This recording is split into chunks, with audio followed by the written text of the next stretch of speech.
দীর্ঘ প্রতীক্ষার অবসান ঘটিয়ে অবশেষে চালু হলো স্বপ্নের আইকনিক রেলওয়ে স্টেশনের কার্যক্রম। মঙ্গলবার চিলাহাটি আইকনিক রেলওয়ে স্টেশনের উদ্বোধন এবং কার্যক্রম চালু করেন পাকশি ডিভিশনের ডিআরএম লিয়াকত শরীফ খান।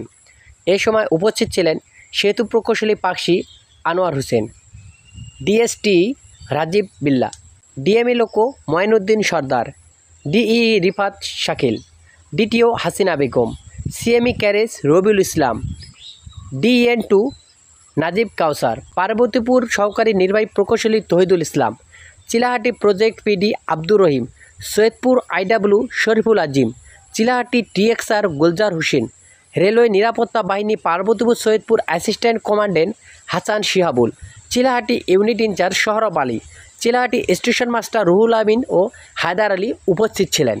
আজ থেকে সকল কার্যক্রম চালু হলেও আপাতত বন্ধ থাকছে ইমিগ্রেশন এবং চেকপোস্ট সুবিধা। Appeal Basunia, Chilahati web.